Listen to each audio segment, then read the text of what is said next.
Jeg er i København for at holde oplæg for bydelsmøder i Nordvestkvarteret.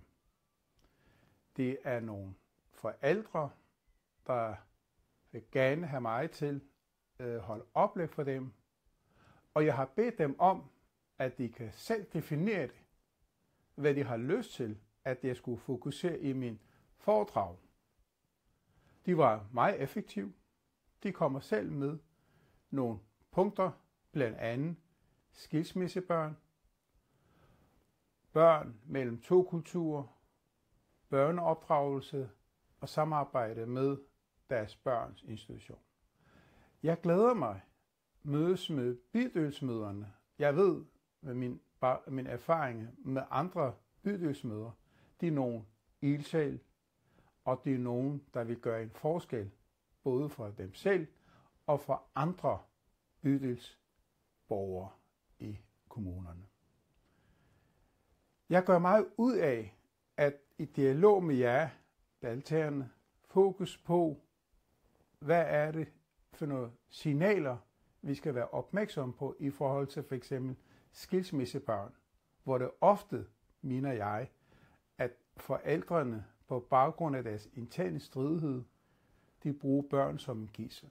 Og det fortjener børn ikke. Men jeg kommer meget mere under punktet, når vi er i dialog med hinanden.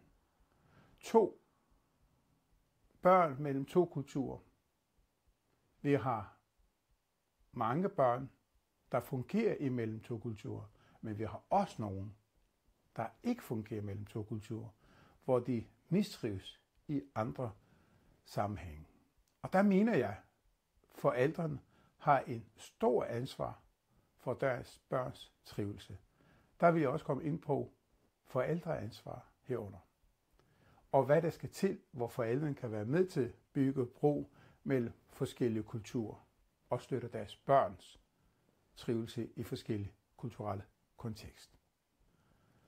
I forhold til opdragelsen, der har jeg fuld respekt for, I nogle forældre, der bliver opdraget fra en anden kultur, men jeg vil have din opmærksomhed på, at vi lever i en anden kultur og i en anden verden, hvor vi er nødt til at udvikle os, det vil sige som forældre, tilegner sig noget ny viden, for at vi kan opdrage vores børn, der trives i flere kulturelle samfund.